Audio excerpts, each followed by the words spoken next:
সাইদ ইবনে আব্দুর রহমান মাজার রশিটা লাগাইয়া আরে বন্ধু টানতে টানতে নবীর সামনে গিয়া হাজির। আল্লাহর নবীর কাছে যাইয়া আলাবাতুল আনসারীর চোখের পানিটা ছাইরা দিয়ে আল্লাহর নবীরে ডাক দকায়, নবী গো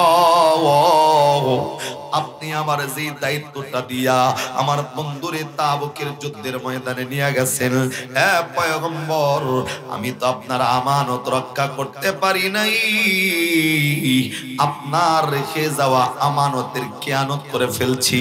হে পয়গম্বর আমি তো শয়তানের ধোঁকায় পইরা আমি তো আমার বন্ধুর স্ত্রীর হাত পর্যন্ত গুনাহের নিয়তে ধরে ফেলছিলাম। হে নবী বলেন না আল্লাহ রাব্বুল আলামিন কি আমি সালাবাতুল আনসারীর এই অপরাধটা মাফ করে দিবে কিনা? আমার বন্ধু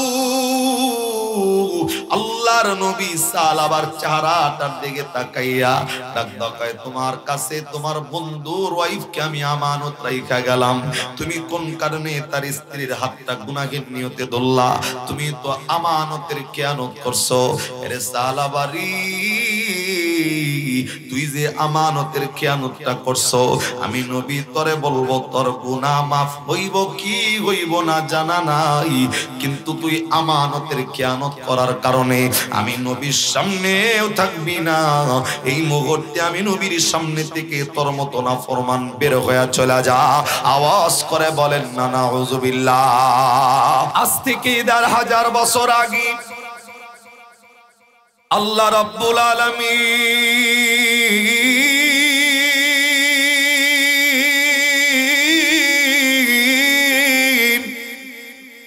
একটা পবিত্র কোরআনুল কারীম নাযিল কইরা দিয়া, এই পবিত্র কোরআনে আল্লাহ ৩০টা পারা ১১৪টা সূরা আল্লাহ রাব্বুল আলামিন নাযিল করে। এই কোরআনের অন্যতম একটা সূরা, যেই সূরার নাম হইল সূরাতুত তাহরীম। এটা কোরআনের ২৮ নম্বর পারার ২০ নম্বর পৃষ্ঠার ২ নম্বর লাইনের ৮ নম্বর আয়াত আল্লাহ রাব্বুল আলামিন আপনার আমার জন্য নাযিল করে।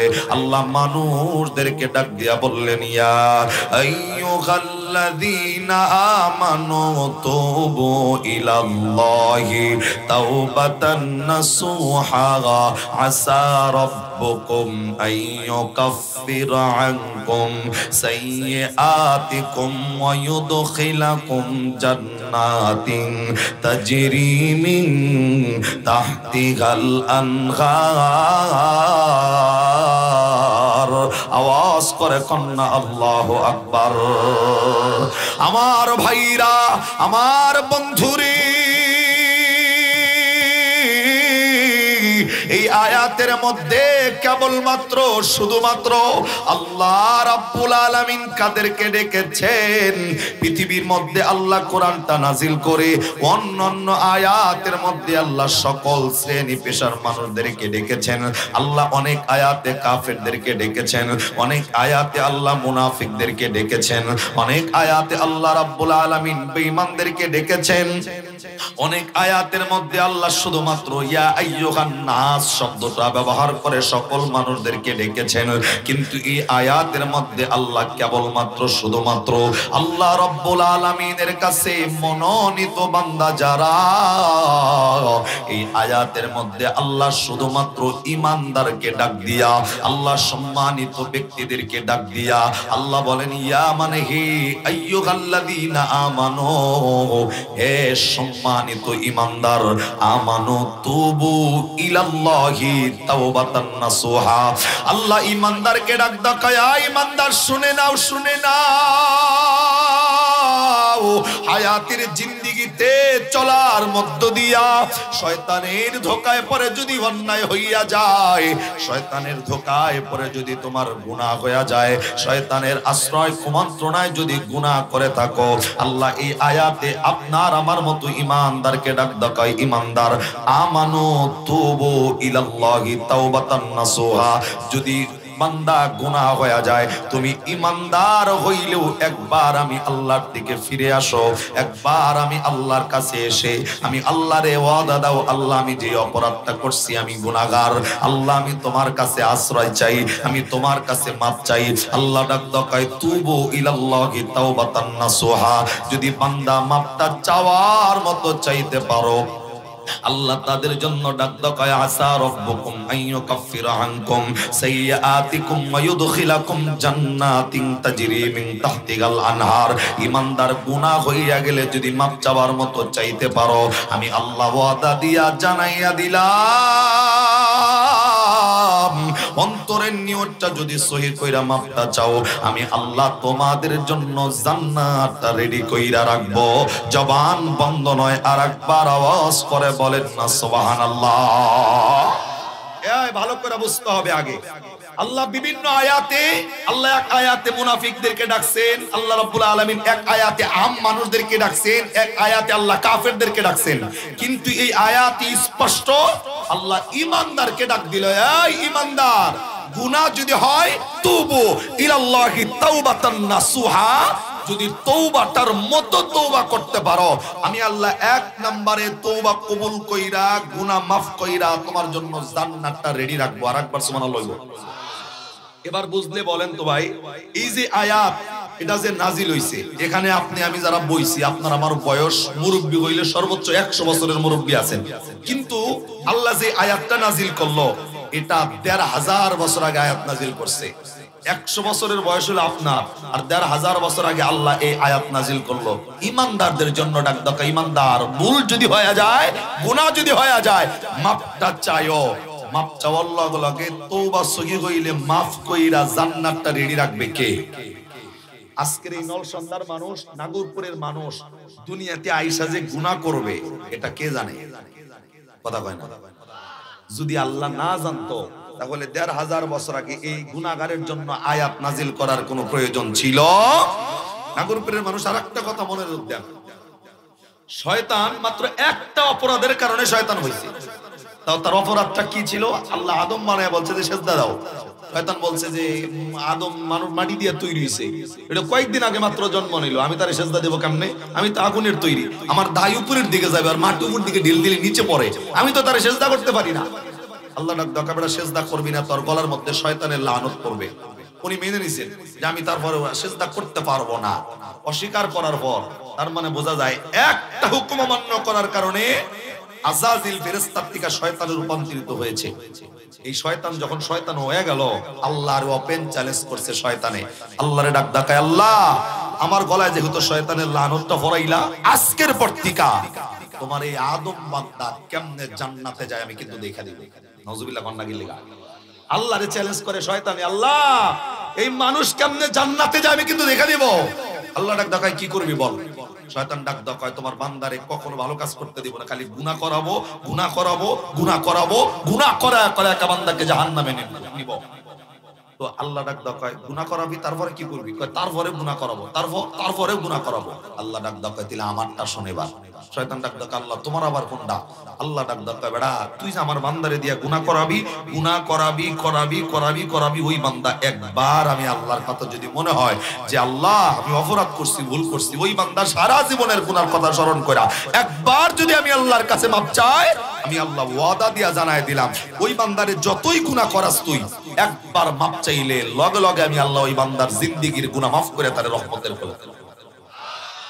তার মানে শয়তানের চ্যালেঞ্জ হইল আল্লাহ তোমার বান্দারে জান্নাতে যাইতে দিব না, আর আল্লাহর চ্যালেঞ্জ তুই আমার বান্দারে কেমনে জাহান্নামে নেস আমি দেখে দেব। সুবহানাল্লাহ কন্না। তার মানে বান্দা অপরাধ করবে এর জন্য গুনাহ মাফের আয়াত নাযিল করে রাখছে, বান্দা একটাবার আয়ো তাহলে আমারে আল্লাহরে, আমি আল্লাহরে কই আল্লাহ আমি অপরাধ করছি মাফ চাই। এই শুধু সূরা তাহরিমের 8 নম্বর আয়াত না, আল্লাহ সূরাতুজ জুমার 24 পারার 3 পৃষ্ঠার 9 নম্বর লাইনের 53 নম্বর আয়াত আপনার আমার জন্য নাযিল করছে। আল্লাহ সূরা ফুরকান 19 পারার 5 পৃষ্ঠার 2 নম্বর লাইনের 70 নম্বর আয়াত আপনার আমার গুনাহগারের জন্য নাযিল করছে। আল্লাহ ডাক দেখায়, বান্দা অপরাধ করছো তাতে কি মাফটা চাইয়া দেখো, অন্তরের নিয়ত যদি খালেস হয় তোর জীবনের গুনাহ মাফ কইরা আমি আল্লাহ তোরে রহমতের কোলে তুলব। আর একবার সুবহানাল্লাহ কন্না।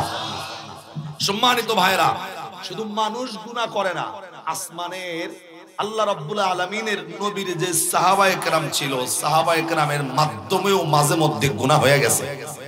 সাহাবায়ে কেরামের মধ্যেও মাঝে মধ্যে গুনাহ হইছে। যেমন আমরা জানি মানুষের লগে সদা সর্বদা শয়তান আছে না নাই? আল্লাহর নবীর একজন সাহাবী যায় আল্লাহর নবীরে জিজ্ঞাসা করছে, হুজুর আমগুলো লগে তো শয়তান আছে, হুজুর আপনার লগেও শয়তান আছে? তো আল্লাহর নবী ডাক দেয়া বলে, এটা কি প্রশ্ন করলি, আমার লগে শয়তান আছে নি? ডাক দেয়া হুজুর কোন আপনার লগে কি শয়তান আছে? শয়তান কি ধোঁকা দেয়? নবী ডাক দেয়া বললেন, সাহাবী আমার লগে যে শয়তান আছে ও এখন শয়তানি করে না, ওরে তো আমি অনেক আগেই মুসলমান বানাইছি। সুবহানাল্লাহ। কোন না আপনাগো আমার লগে শয়তান আছে। শয়তান কুমন্ত্রণা বেশি দিতে পারে কারে? যাদের অন্তরে গুনাহ করা করা, একটা গুনাহ করলে কলবে একটা দাগ লাগে, ওই বান্দা মাপ না চাইলে আরেক গুনাহ করলে আরেক দাগ লাগে, মাপ না চাইলে আরেক গুনাহ করলে আরেক দাগ লাগে। কিন্তু যারা গুনাহ হয়ে যাওয়ার পর আল্লাহর কাছে মাপ চায়, ওই মাপ চাওয়ার লগে লগে আল্লাহ বান্দার গুনাহ মাফ করে কলবটা আবার আগের মতো পরিষ্কার করে দেয়। সুবহানাল্লাহ। কোন না শুধুমাত্র মানুষ গুনাহ করবে বিষয়টা এমন নয়, আল্লাহর নবীর সাহাবায়ে কেরামের মধ্যেও মাঝে মধ্যে শয়তানের কুমন্ত্রণায় গুনাহ হয়ে যেত। কিতাবের বর্ণনায় আসছে নবীর দুইজন সাহাবী ছিল, একজনের নাম সালাবাতুল আনসারী আর একজনের নাম সাঈদ ইবনে আব্দুর রহমান। দুইজনের মধ্যে এতটাই আন্তরিক মহব্বত ভালোবাসা ছিল, আল্লাহর নবী যখন তাবুকের যুদ্ধের ময়দানে যাবে তখন এই দুইজন সাহাবী একজন অপরজনের লগে এত খাতির, এত মহব্বত, এত ভালোবাসা। যদিও একটা হাদিস আছে, মান তাশাব্বাহা বিকওমিন ফাহুয়া মিনহুম। দুনিয়ার জমিনে যার লগে যার মহব্বত থাকবে, বাংলা ভাষায় যেটাকে বলে যার লগে যার মহব্বত তার লগে তার কিয়ামত। অর্থাৎ দুনিয়াতে আপনি যদি একজন ব্যক্তিকে আল্লাহর জন্য ভালোবাসেন, আল্লাহ ডাকদা কয় বান্দা এই মহব্বতটা নিয়ে যদি কবরে যাইতে পারো, এই দুই ব্যক্তিকে আল্লাহ একত্রিত কিয়ামতের ময়দানে, হাসরের ময়দানে তুলবে। আর একবার সুবহানাল্লাহ কন না। তাহলে মহব্বতের ব্যক্তির লগে যদি হাসর হয়, এবার বলেন তো নাগপুরের মানুষ, মহব্বতটা কি ভালো মানুষের সাথে করা দরকার না খারাপ মানুষের সাথে? এখন আপনার মহব্বত যদি হয় গাঁজাখোরের লগে, মহব্বত যদি হয় ঘুষখোরের লগে, মহব্বত যদি হয় জিনাখোরের লগে, তার লগে যদি আপনার হাসর হয়, তাহলে আপনার অবস্থাটা কোন জায়গায় গিয়ে দাঁড়াবে? তাহলে মহব্বতটা এমন মানুষের সাথে করেন যেই মানুষটার সাথে আল্লাহর সাথে কানেকশন, আল্লাহর সাথে যার মহব্বত, যেই ব্যক্তি আল্লাহকে মানে সদা সর্বদা, এমন ব্যক্তির লগে মহব্বত তৈরি করেন। আল্লাহর নবীর দুই সাহাবীর কথা বলতেছিলাম, একজনের নাম সালাবাতুল আনসারী আর একজনের নাম সাঈদ ইবনে আব্দুর রহমান। দুইজনে অপরজন একজন আরেকজনকে এমন ভাবে ভালোবাসে। ভাই কারেন্ট চলে গেছে, আচ্ছা কারেন্ট চলে যায় তাতে অসুবিধা নাই, আমি কথা বলতে থাকি। যেহেতু দিনের মাহফিল, আমার মাহফিলের একটা পরিবেশ হইলো, ধরেন পাবলিক যদি সাইফা সুইফা না বহে, মাঝখানে ফাঁকা জায়গা থাকলে আমি বয়ান করে শান্তি পাই না, তৃপ্তি পাই না। ভাই আপনারা যদি বয়ান শোনেন, একটু আগায়া একবারে চেপে বহেন, আসেন। হ্যাঁ চাইবা, হ্যাঁ একদম চাইবা বসেন ভাই, সমস্যা নাই, অল্প সময় তো, বেশি লম্বা করবো না আমি, আসেন। কানে ফাঁকা জায়গা থাকলে শয়তান আছে না নাই? শয়তান ওয়াসওয়াসা দেয়, মসজিদের ভিতরেই যদি দেয়। নবী তো ডাক দেয়া কইছে, এই মানুষ নামাজেও যদি দাঁড়ায় যাও, মাঝখানে যেন ফাঁকা জায়গা না থাকে, কেননা মাঝখানে ফাঁকা জায়গা থাকলে শয়তান ওয়াসওয়াসা দিয়া ডাক দেয়া কই বক্তার বয়ান শুনিস না, যা বাইরে যায় বিড়ি খা, পান খা, এরকম ওয়াসওয়াসা দিয়ে আপনার উড়িয়ে নিব। অন্তত কিছুটা সময়ের জন্য হলেও দিলের নিয়তটা সহি করে বসি। ভাই আপনারা যারা বইছেন, এর মধ্যে কি কেউ বোবা আছে? বোবা বোবা থাকলে হাত তোলেন, হুজুর আমি বোবা। বোবা আছে? যদি বোবা না থাকে, জবান যদি থাকে, জবানটা খুললে একবার কন্ত আল্লাহু আকবার। যারা এখনো জবান খোলে নাই, আল্লাহ তুমি দেখে রাখো তোমার নামে যারা জবান খোলে না, আবার আল্লাহু আকবার। মাশাআল্লাহ, এখন একটা পরিবেশ সুন্দর হইছে, চেপা চুপা বইছেন, শয়তান যেন বসার চান্স না পায়, এমন শীত, শয়তান যেন বলবার না পারে। আর একবার খান আল্লাহু আকবার। বলতেছিলাম নবীর দুইজন সাহাবী, আমি শুধুমাত্র গুনার বর্ণনাটা দিয়া যায় যে নলসন্দার মানুষ যদি গুনাহ করে, নাগরপুরের মানুষ যদি গুনাহ করে, আপনার জন্য গুনাহ মাফের আয়াত নাজিল কইরা জান্নাত রেডি করে রাখবো। তবে কোন তরিকায়? বান্দা আল্লাহর কাছে মাফ চাইলে, কোন তরিকা নিয়া। এখন আপনি যদি গুনাহ করার পর কামলা নিয়া বলেন যে হুজুর আমার নামে একটু দোয়া করে দিয়েন তো, গুনাহ করছেন আপনি আর হুজুরে কামলা নিলেন, হুজুর আমার নামে দোয়া করে দেন। খুদা আপনার, হুজুরে যতই ভালোবাসেন না কেন, হুজুর খাইলে আপনার পেট কিন্তু ভরে না, কথা কন না। এর জন্য যার যারটা তার তার কোন লাগবো। আপনার কবরে হুজুর যাইবো না, নিজের কবরে যেহেতু নিজের যাওয়া লাগবে, হুজুর দিয়া মোনাজাত নয়, নিজের গুনার জন্য নিজে মালিকের কাছে মাপ চাওয়ার দরকার আছে না নাই? তো সালাবাতুল আনসারী সাইদ ইবনে আব্দুর রহমান দুইজনের মহব্বত দেখে আল্লাহর নবী দুইজনকে একে অপরের ভাই বানায় দিয়েছে, যে তোর আজকে থেকে ভাই। তাবুকের যুদ্ধের সময় সালাবাতুল আনসারীর বাড়ি হইল মদিনায়, আর সাইদ ইবনে আব্দুর রহমানের বাড়ি হইল মক্কায়। আল্লাহ নবী যখন তাবুকের যুদ্ধে যাবে, ঠিক সেই সময় দুইজনকে সিলেক্ট করে নাই যুদ্ধের জন্য। নবী সালাবাতুল আনসারীর ডাক দেয়, সালাবা তুই থাকবি, এই যে তোর যে ভাই আছে সাইদ ইবনে আব্দুর রহমান, ওর বাড়িতে দেখাশোনা করবি, বাজার ঘাট করে দিবি, আমি সাইদ রে নিয়ে যুদ্ধের ময়দানে চলে যাই। সাহাবী রাজি হয়ে গেছেন, ঠিক আছে হুজুর আপনি সালাবারে নিয়ে যান, ওর বাড়িতে দেখাশোনার দায়িত্ব আমি করব, কোনো সমস্যা নাই। আল্লাহর নবী সাল্লাল্লাহু আলাইহি ওয়াসাল্লাম সালাবাতুল আনসারীরে রাখছেন, আর সাইদ ইবনে আব্দুর রহমানকে যুদ্ধের ময়দানে নিয়ে গেছেন, তাবুকের যুদ্ধে। না কোনো আযানের দরকার নাই, এমনি সময় কম, আযান দিয়ে আমরা যখন নামাজ পড়বো তখন মুখে আযান দিয়ে আমরা নামাজ পড়ি। এটা তো মসজিদ না যে আযান দেওয়া লাগে, কথা ঠিক না? একটু মনোযোগ। আমার ভাইরা, আমার বন্ধুগণ, আল্লাহর নবী সাল্লাল্লাহু আলাইহি ওয়াসাল্লাম এর বন্ধু আজ থেকে ১,৫০০ বছর আগে আল্লাহর নবীর সাহাবী হযরতে সালাবাতুল আনসারী এবং অপর ভাই তার নাম হইল সাইদ ইবনে আব্দুর রহমান, দুইজনই আল্লাহ রাব্বুল আলামিনের নবীর খাস সাহাবী। এর বন্ধু অত্যন্ত দামি দুইজন সাহাবী। আমি শুধুমাত্র মানুষদের শয়তানের ধোঁকায় পড়লে মানুষের অবস্থাটা কেমন হয়, আল্লাহর কাছে কেমনে মাপ চাইলে আল্লাহ বান্দার জন্য জান্নাতটা রেডি কইরা রাখে, আমি আপনাদেরকে এই কথাটা বলে অল্প সময়ের মধ্যে বিদায় নিয়ে নিব। এরে বন্ধু, গুনাহগারের জন্য আল্লাহ জান্নাতটা কেন রেডি করে রাখলেন? আল্লাহর নবী সাইদ ইবনে আব্দুর রহমানকে যুদ্ধের ময়দানে নিয়ে গেছেন। সালাবাতুল আনসারী তিনি বাড়ির মধ্যে থাইকা, এরে বন্ধু মাঝে মধ্যেই তার বন্ধুর বাড়িতে যাইয়া দেখাশোনা করে, তার বন্ধুর বাড়ির খোঁজ খবর গুলা নেয়, বন্ধুর বাড়িতে বাজার ঘাট গুলা যখন করে দেয়। এরে বন্ধু একদিন, দুই দিন, কয়েকদিন পার হয়ে যাওয়ার পরে যে সালাবাতুল আনসারী নবীর সাহাবী হঠাৎ করে একদিন বাজারটা নিয়া এরে বন্ধু বন্ধুর বাড়িতে দেওয়ার জন্য গেছেন। সাইদ ইবনে আব্দুর রহমানের বাড়ির দিকে রওনা দিছেন। সালাবাতুল আনসারী যাইয়া এরে বন্ধু সাইদ ইবনে আব্দুর রহমানের বাড়ির মধ্যে ঢুকছে। এরে বন্ধু কিতাবওয়ালা লেখেন, এই সাইদ ইবনে আব্দুর রহমানের স্ত্রীটা এতটাই সুন্দর, এতটা সুন্দর করে আল্লাহ রাব্বুল আলামিন তারে তৈরি করেছিলেন। এই সাইদ ইবনে আব্দুর রহমানের স্ত্রীর বাড়ির মধ্যে তার অপর বন্ধু সালাবাতুল আনসারী বাজারের ব্যাগটা নিয়ে যখন বাজার দেওয়ার জন্য গেছে, পর্দার আড়াল থেকে হাতটা বের হয়ে যাওয়ার পর এরে বন্ধু যখন বাড়ির ব্যাগটা যখন হাতের মধ্যে তুলে দিবেন, সালাবাতুল আনসারী তার বন্ধুর হাতের মধ্যে অন্য নিয়তে, গুনাহের নিয়তে হাতটা ধরে ফেলছে। আরে বন্ধু শয়তানের ধোঁকা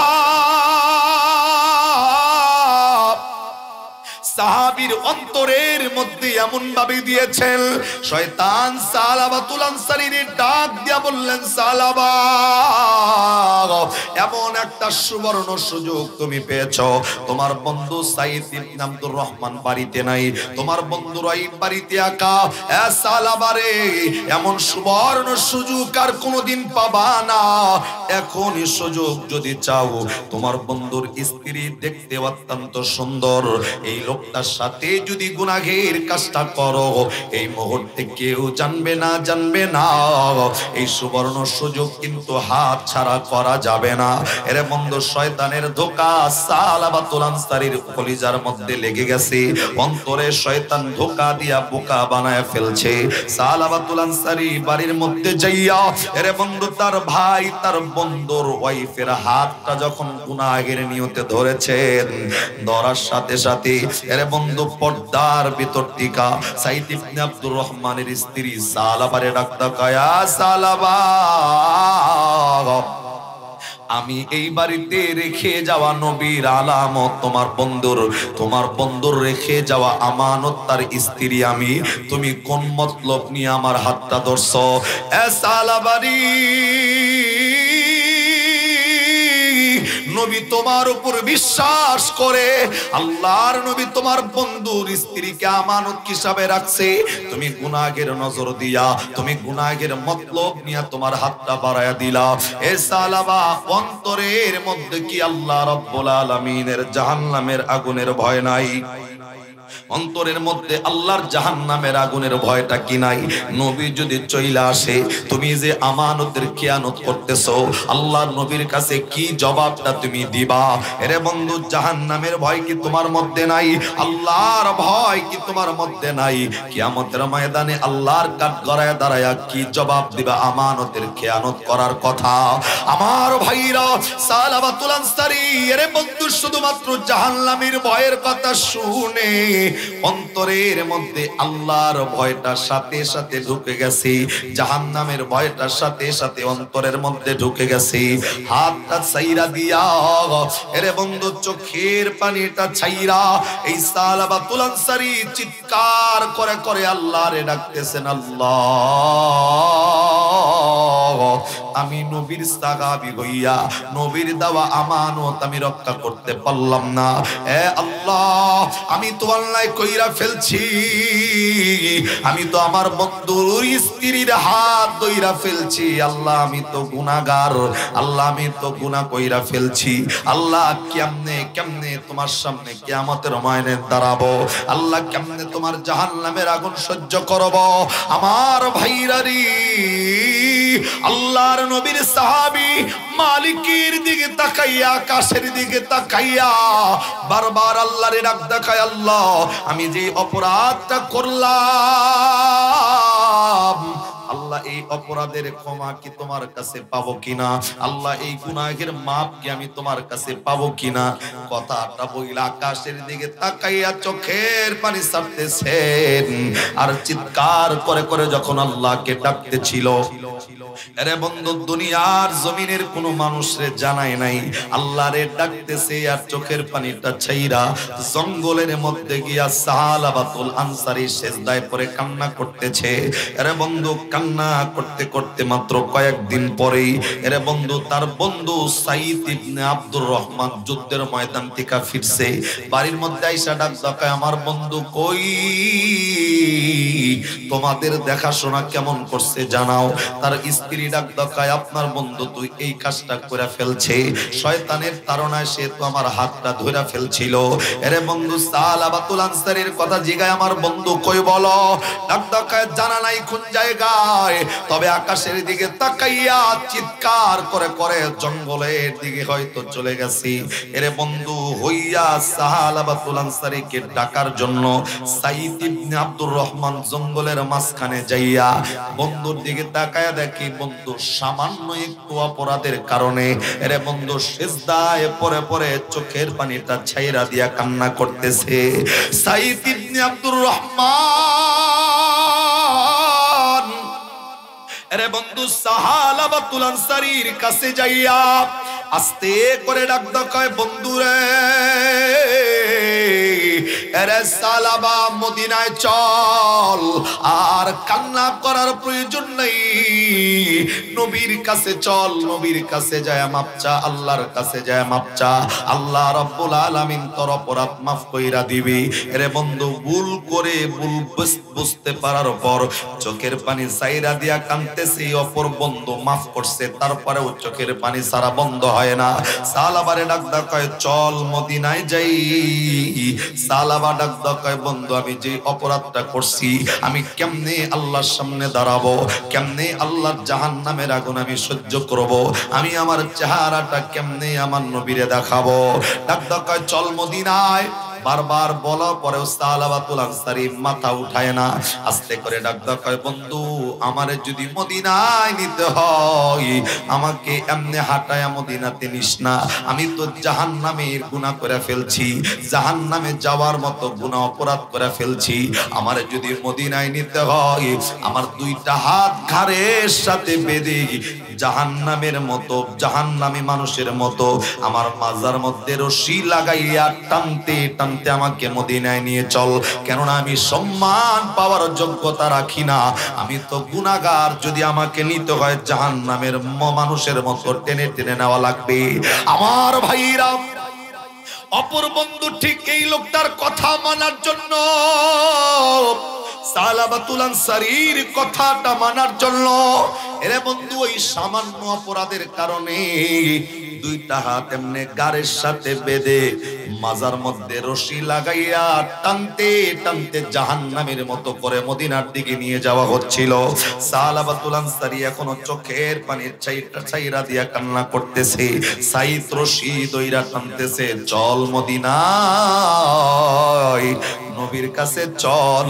সালাবাতুল আনসারী পিছন দিক থেকে ডাক দেয়, বন্ধু নবীর সামনে আমার নিস না, কেননা আমি সালাবাত আমার নবীর আমানতকে রক্ষা করতে পারি নাই, এই গুনার চেহারাটা আমি আমার নবীর দেখাইতে পারবো না। সালাবাতুল আনসারী আরে বন্ধু সাইদকে ডাকতা বলে, বন্ধুরি আমারে সর্বপ্রথম নবীর সাহাবী আবু বকরের কাছে নিয়ে চলো, আমি আবু বকরের কাছে যা জিজ্ঞাসা করতে চাই, আমি যে অপরাধটা করে ফেলছি আল্লাহ রাব্বুল আলামিন কি আমার এই অপরাধের মাফ করবে কিনা, আল্লাহ কি আমার এই অপরাধটা ক্ষমা করবে কিনা। সাইদ ইবনে আব্দুর রহমান আরে বন্ধু রশি ধরে টানতে টানতে নবীর কাছে যায় নাই, আবু বকরের বাড়ির সামনে গিয়া হাজির। আবু বকরকে ডাকতে কয়, আবু বকর সাহাবা আইছে আপনার লগে দুইটা কথা বলতে চায়। আবু বকর বাইরে বের হইয়া তাকাইয়া দেখে সালাবাতুল আনসারীর গলার মধ্যে হাত বাঁধা, মাজার মধ্যে রশি লাগানো। ডাকতে কয়, সালাবা তোমার অবস্থা এমন কেন হইল? বিস্তারিত পিছনের ছোট্ট গুনাহের বিবরণ দিছি। ডাকতে কয়, আবু বকর বলেন না, বলেন না, বলেন না, এই অপরাধটা কি আল্লাহ রাব্বুল আলামিন আমারটা মাফ কইরা দিব কিনা। আবু বকর ডাকতে কয়, সালাবারি যেই অপরাধ তুমি করছো, সালাবা তুমি নবীর রেখে যাওয়া আমানতের খেয়ানত করছো, তোমার এই গুনাহ মাফ করব কি করব না আমার জানা নাই, কিন্তু তোমার মতো নাফরমান সালাবা আমি আবু বকরের বাড়ির সামনে থাকবা না, বের হয়ে চলে যাও। এরে বন্ধু আবু বকর এই সালাবারে তাড়ায়া দিছে ছোট্ট অপরাধের কারণে। আস্তে করে সালাবার কান্নার আওয়াজ আরো বাড়লো, আরে আবু বকর আমারে তাড়ায়া দিছেন। সাইদ ইবনে আব্দুর রহমান রে ডাক কয়, বন্ধু আমারে ওমরের দরবারে নিয়ে চলো। আরে বন্ধু টানতে টানতে এই সালাবারে ওমরের কাছে নিয়ে হাজির করছে। ওমর গুনাহের বিবরণ শোনার পরে একই কথা ডাক কয়, বন্ধুরে তুই তো নবীর রেখে যাওয়া আমানতের খেয়ানত করছো, সালাবা তোর গুনাহ আল্লাহ মাফ করব কিনা জানা নাই, কিন্তু তুই আমি নবীর সামনে দাঁড়াবি না, এখান থেকে চলে যা, আমি ওমরের সামনে থাকবি না, এখান থেকে বিদায় নিয়ে চলে যা। আরে বন্ধু হযরত সালাবাতুল আনসারী আরে সাইদ কি ডাক ডাকায়, বন্ধু শুধু ওমর এবং আবু বকর নয়, আমারে ওসমানের দরবারে নিয়ে চলো, আমারে আলীর দরবারে নিয়ে চলো, আমি তাদের কাছে জানতে চাই আল্লাহ রাব্বুল আলামিন আমার এই অপরাধটা মাফ কইরা দিব কিনা। সমস্ত সাহাবায়ে কেরাম ডাক ডাকায়, বেটা তোমার গুনাহ মাফ করব না না করব এটা একান্তই আল্লাহর ব্যাপার, কিন্তু সাহাবীর বাড়ির সামনে দাঁড়াইবা না। আরে বন্ধু ওমর আবু বকর ওসমান যখন তারা দিছেন, এই সালাবাতুল আনসারী বন্ধু সাইদ ইবনে আব্দুর রহমান কে ডাক দেয়, বন্ধুরে ভেবেছিলাম নবীর কাছেই গুনাহের চেহারাটা দেখাবো না, কিন্তু সাহাবায়ে কেরাম যখন আমারে তাড়ায়া দিল, এই মুহূর্তে নবীর কাছে যদি না যাই, কে আমাকে গুনাহ মাফের বার্তাটা আমার কানে দিব? আমি এতক্ষণ নবীর সামনে যাইতে লজ্জাবোধ করতেছিলাম, এই গুনাহগারের চেহারাটা নবীর সামনে আমি কেমনে দেখাবো? আরে বন্ধু সাইদকে ডাক দেয়, বন্ধু চল আমি নবীর কাছে যাইয়া অন্তত নবীর কাছে আমার গুনাহের বিবরণটা দিব, আমি দেখতে চাই আল্লাহ আমার এই অপরাধটা মাফ কইরা দিব কিনা। আমার বন্ধু সাইদ ইবনে আব্দুর রহমান মাজার রশিটা লাগাইয়া আরে বন্ধু টানতে টানতে নবীর সামনে গিয়া হাজির। আল্লাহর নবীর কাছে যাইয়া সালাবাতুল আনসারীর চোখের পানিটা ছাইরা দিয়ে আল্লাহর নবীরে ডাক কয়, নবী গো, আপনি আমার যে দায়িত্বটা দিয়া আমার বন্ধুরে তাবুকের যুদ্ধের ময়দানে নিয়ে গেছেন, হে পয়গম্বর, আমি তো আপনার আমানত রক্ষা করতে পারি নাই, আপনার রেখে যাওয়া আমানতের খেয়ানত করে ফেলছি। হে পয়গম্বর, আমি তো শয়তানের ধোঁকায় পইরা আমি তো আমার বন্ধুর স্ত্রীর হাত পর্যন্ত গুনাহের নিয়তে ধরে ফেলছিলাম। হে নবী, বলেন না বলেন না, আল্লাহ রাব্বুল আলামিন কি আমি সালাবাতুল আনসারীর এই অপরাধটা মাফ করে দিবে কিনা? আমার বন্ধু আল্লাহর নবী সালাবার চেহারাটার দিকে তাকাইয়া ডাক কয়, তোমার কাছে তোমার বন্ধুর ওয়াইফকে আমি আমানত রাইখা গেলাম, তুমি কোন কারণে তার স্ত্রীর হাতটা গুনাহের নিয়তে ধরলা? তুমি তো আমানতের খেয়ানত করছো। আরে সালাবারি, তুই যে আমানতের খেয়ানতটা করছো, আমি নবী তোরে বলবো তোর গুনাহ মাফ হইব কি হইব না জানা নাই, কিন্তু তুই আমানতের খেয়ানত করার কারণে আমি নবীর সামনেও থাকবি না। এই মুহূর্তে আমি নবীর সামনে থেকে তোর মতো না ফরমান বের হয়ে চলে যা। আওয়াজ করে বলেন না নাউযুবিল্লাহ। আমার ভাইরা, আল্লাহর নবীর সাহাবী সালাবাতুল আনসারী নবী যখন বলছে যা আমার সামনে থেকে বের হয়ে চলে যা, এরে বন্ধু সালাবাতুল আনসারী চোখের পানিটা ছাইরা দিয়া বন্ধুর হাতে মাজার রশি লাগানো সাইদ ইবনে আব্দুর রহমান রে ডাক কয়, বন্ধু রশি ছাইরা দে, আর আমি আমার মাজার রশিটা দইরা তুই থাকিস না। আমি তো ঘুরে ঘুরে তাকায়া তাকায়া দেখছি, এরে সাইদ ইবনে আব্দুর রহমান, আমি যে অপরাধটা করছি সমস্ত সাহাবায়ে কেরাম আমি সালাবাতুল আনসারীর উপর নারাজ হয়ে গেছে। আমি যে গুনাহটা করছি মদিনার মানুষ আমার উপর নারাজ হয়ে গেছে। আমি ভেবেছিলাম আল্লাহর নবীর কাছে আইলে একটা সমাধান আমি পেয়ে যাব, কিন্তু আমার নবী যেহেতু আমার এখান থেকে চলে যাইতে বলতেছে, আমার দিল বলে আসমানের নিচে জমিনের উপরে এই মুহূর্তে বড় গুনাহগার আমার চাইতে আর দুনিয়াতে কেউ নাই। সাইদ, আমার রশিটা ছেড়ে দে। এরে বন্ধু, শুধু রশিটা তার বন্ধু ধরে রাখে নাই, এই সালাবাতুল আনসারীর একটা মেয়ে ছিল যার নাম হযরতে খামসা রাদিয়াল্লাহু তাআলা আনহা। এরে বন্ধু, এই মেয়েটাও রশিটা ছাইরা দিয়া বাপের চেহারাটার দিকে তাকায়া ডাক কয়, বাবাজি অপরাধ করছেন, সমস্ত অপরাধের নিয়মগুলা ঘুরে ঘুরে দেখলাম। সাহাবায়ে কেরামের সামনে গেছেন, কেউ সাহাবী আপনারে জায়গা দেয় নাই। মদিনার মানুষ আপনার উপর নারাজ, এবং কি নবী রাহমাতাল লিল আলামিন ও আপনার উপর নারাজ হয়ে গেছে। যেহেতু সকলেই আপনার গুনাহের কারণে আপনার উপর নারাজ, আমি আপনার মেয়ে খামসা, আমি আপনারে বলবো, যতদিন পর্যন্ত এই গুনাহের মাপ আল্লাহ আপনারে না দিবে, আমি মেয়ে আপনি বাবারে আব্বা বলে আর ডাক দিব না। এরে বন্ধু, সালাবাতুল আনসারীর মেয়ে যখন লাগদা বলছে, বাবা আল্লাহর পক্ষ থেকে যদি গুনাহ মাফ না হয়, আমি মেয়ে হই আপনি বাবারে আজকের পর থেকে কোনোদিন বাবা বলে ডাকবো না। সালাবাতুল আনসারীর চোখের পানিগুলা টস টস করে জমিনে পড়তেছিল। আর এমন একটা অপরাধ করে ফেলছি, মদিনার সাহাবায়ে কেরাম নারাজ হয়ে গেল। এমন একটা অপরাধ করে ফেলছি, আল্লাহর নবী পর্যন্ত নারাজ হয়ে গেল। এমন একটা অপরাধ করছি, আমার মেয়ে আমারে মা বাবা বইলা আজকে থেকে অস্বীকার করতেছে। সালাবাতুল আনসারী বন্ধুরে ডাক কয়, বন্ধু রশিটা ছাইরা দে, এই মদিনায় এখানে থাকার যোগ্যতা আমি হারায় ফেলছি। আমার ভাইরা, সালাবাতুল আনসারী চোখের পানিটা ছাইরা দিয়া আকাশের দিকে তাকাইয়া দৌড়ায় আর আল্লাহরে ডাক কয়, আল্লাহ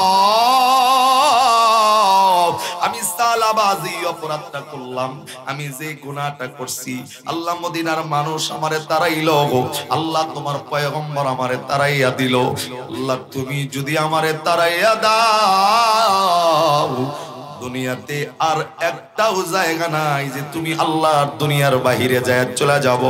আল্লাহ মদিনার মানুষ নবী পর্যন্ত যদি তাড়াইয়া দিল, আমার উপর নারাজ হয়ে গেল, আল্লাহ তুমিও যদি আমার উপর নারাজ হয়ে যাও, আল্লাহ আমার আর তো কোনো আল্লাহ নাই তুমি ছাড়া, যে তুমি ছাড়া অন্য কোনো মালিকের কাছে যায় মাপটা চাইবো।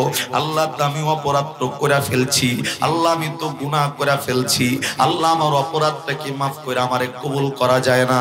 আরে বন্ধু সালাবাতুল আনসারী চোখের পানিটা সাইরা সাইরা যখন এরে বন্ধু দৌড়াইতেছেন একেবারে পাহাড়ের নির্জন জায়গায় গিয়া এই সালাবাতুল আনসারী না খাইয়া এই কপালটা জমিনের সিজদার মধ্যে এমন ভাবে লাগাইয়া দিছেন, এমন ভাবে কপালটা জমিনের মধ্যে লাগাইয়া চোখের পানিটা ছাইরা আরে বন্ধু সিজদার মাটিতে ভিজাইছে, এমন ভাবে মালিকের কাছে মাপ চাইছেন, আল্লাহর কাছে এমন ভাবে কান্না করছেন, আল্লাহ রাব্বুল আলামিন এই বান্দার চোখের পানিটা এমন ভাবে কবুল করছে। আল্লাহ তো ডাক দেয় বান্দারে, দুনিয়াতে কোনো মানুষ যদি চোখের পানিটা ছাইরা দিয়ে আমি আল্লাহর কাছে কোনো কিছু চায়, আল্লাহ ডাক দেয় আমি আল্লাহ বান্দার সব কিছু সহ্য করি, কিন্তু কোনো বান্দার চোখের পানি আমি আল্লাহ সহ্য করি না। আমি আল্লাহ ওর চোখের পানির বরকতে ওর অন্তরের নিয়ত কবুল করে নেই। আমার বন্ধু সালাবাতুল আনসারী চোখের পানিটা ছাইরা দিয়া এমন ভাবে মালিকের কাছে কাঁদছেন, আরে বন্ধু আল্লাহ রাব্বুল আলামিন জিবরাইল রে নবীর কাছে পাঠাইয়া আল্লাহর কোরআনের একটা আয়াত নাজিল করে দিয়েছেন। আল্লাহ শুধুমাত্র এই সালাবার জন্য আল্লাহ কোরআনের একটা আয়াত নাজিল করে বলেন, ওয়াল্লাযীনা ইযা ফাআলু ফাহিশাতান আও যালামু আনফুসাহুম যাকারাল্লাহ। আল্লাহ এই আয়াতটা এই সালাবার জন্য নাজিল কইরা জিবরাইল রে পাঠায় দিয়েছে। জিবরাইল নবীর কাছে যাইয়া নবীর দুইটা প্রশ্ন জিগাইবা। জিবরাইল আইসা নবীরে ডাক দাও, কই নবী গো, আল্লাহ জিগাইছে, নবী বলেন না হেদায়েতের মালিক কে? আল্লাহর নবী ডাক দাও, কই হেদায়েতের মালিক তো আল্লাহ। জিবরাইল ডাক দাও, কই নবী বলেন না বান্দা গুনাহ করার পর এই গুনাহ maaf করার দায়িত্ব একমাত্র কার? আল্লাহর নবী ডাক দাও, কই গুনাহ maaf করার দায়িত্ব আল্লাহর। জিবরাইল ডাক দাও, কই নবীজি আপনার একজন সাহাবী সালাবাতুল আনসারী, এই সালাবা অপরাধ করার পর আপনার কাছে আইছে, লোকটারে আপনি আল্লাহর কাছে মাফ চাওয়া, আপনি এই লোকটা কান্না করতেছিল, আপনি নবী এই লোকটারে আপনি নবীর সামনে থেকে তাড়াইয়া দিয়েছেন। নবী জানেন না ওই বান্দা এমন ভাবে মালিকের কাছে চোখের পানি ছাড়ছেন, আল্লাহ রাব্বুল আলামিন ওই বান্দার তওবাটা এমন ভাবে কবুল করছে। আল্লাহ শুধু গুনাহ মাফ কইরা দেয় না, আল্লাহ ওই বান্দার গুনাহ মাফ কইরা ওই বান্দার জন্য আল্লাহ কোরআনের আয়াত নাজিল করে দিয়েছে। আওয়াজ করে বলেন না সুবহানাল্লাহ। আরে বন্ধু অনেক লম্বা কথা সংক্ষেপ বলি। জিবরাইল আমিন নবীর সুসংবাদটা দেওয়ার পর আল্লাহর নবী সাহাবায়ে কেরামরে ডাক দেয়া বলছেন, আবু বকর, ওমর, ওসমান, আলী এর বন্ধু সাহাবী পাঠাইয়া তার মধ্যে আরেকজন সাহাবী হযরত সালমান ফারসি রাদিয়াল্লাহু তাআলা আনহুরে ডাক দেয়া, সাহাবী যা আমার যেই সাহাবার জন্য আল্লাহ কোরআনের আয়াত নাজিল করছে ওই সাহাবীটারে আমার সামনে নিয়ে আয়। আরে বন্ধু অনেক লম্বা কথা সংক্ষেপ বলি। সাহাবার বন্ধু খোঁজ নেওয়ার জন্য আবু বকর, ওমর এবং কি হযরত সালমান ফারসি, ওসমান রাদিয়াল্লাহু তাআলা আনহু যখন সাহাবার খোঁজ করতেছেন, কই সাহাবা কোন জায়গায় যায় গুনাহের জন্য কান্দে, तमाम জায়গায় খুঁজা পায় না কোন জায়গায় সাহাবা। আরে বন্ধু ঘুরতে ঘুরতে পেরেশান হইয়া কিছুরা খাল মানুষের সাথে দেখা হইছে। ডাক ডাকাই, বন্ধু তোমরা কি সালাবাত নামে কোন মানুষরে দেখছো নাকি? রাখাল মানুষগুলা ডাক ডাকায়, না এই নামের কাউরে চিনি না, কিন্তু গভীর রাত্রিতে ওই যে পাহাড়ের গুহা থেকে গুনগুন সুরে কান্নার আওয়াজগুলা ভেসে আসে, যেই গুনগুন কান্নার আওয়াজের কারণে আমাদের রাতের ঘুম হারাম হয়ে যায়। মানুষটা এমন ভাবে আল্লাহর কাছে গুনাহের জন্য কান্দে, ওই পাহাড় থেকে গভীর রাত্রিতে এমন ভাবে আওয়াজ আসে, যে আওয়াজে রাত্রিবেলায় আমরা ঠিক মতো ঘুমাইতে পারি না। আবু বকর ডাক ডাকায়, এই ওমর, আরে চল, আর অন্য কারো কাছে কোনো জায়গায় খোঁজার প্রয়োজন নাই। যেই জায়গায় মানুষ কান্না করলে আশেপাশের মানুষ ঘুমাইতে পারে না, এই মানুষটা অন্য কেউ নয়, ইনি হবে হযরতে সালাবা আনসারী। আরে বন্ধু, সাহাবায়ে কেরাম চলে গেছেন। আমার ভাইরা, সালাবা রাদিয়াল্লাহু তাআলা আনহুর কাছে যাইয়া আবু বকর যায়া অন্ধকারের মধ্যে পাহাড়ের গুহায় ডাক ডাকায়, সালাবারি, মাথা তোলার, কান্না করার কোনো প্রয়োজন নাই। অন্ধকার ফজরের নামাজের আগ মুহূর্তে এরে বন্ধু আবু বকর যখন ডাকদা বলছে, সালাবা মাথা তোল, মদিনায় চল।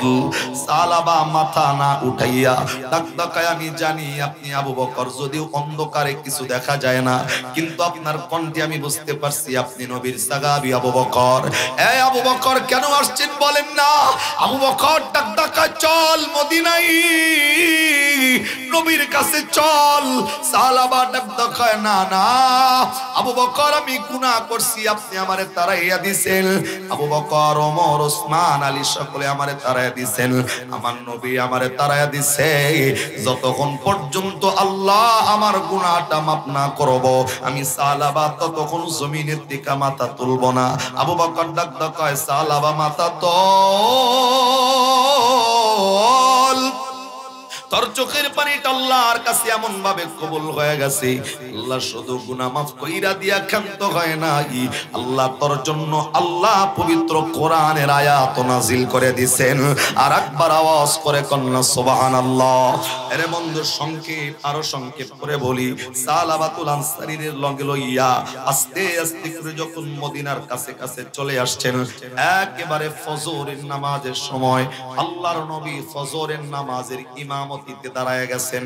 আরে বন্ধু, সাহাবায়ে কেরাম সহ সালাবাতুল আনসারী নবীর পিছনে যখন নামাজের মধ্যে দাঁড়াইছে, আল্লাহর নবী প্রথম রাকাতে যখন তেলাওয়াত করতেছিল, আল্লাহকুমুত তাকাসুর হাত্তা যুরতুমুল মাকাবির, আরে বন্ধু এমন এক আওয়াজ পিছনে হইছে, যে বিকট আওয়াজে সাহাবায়ে কেরাম নামাজের মধ্যে ভয়ে থরথর করে কাঁপতেছিল।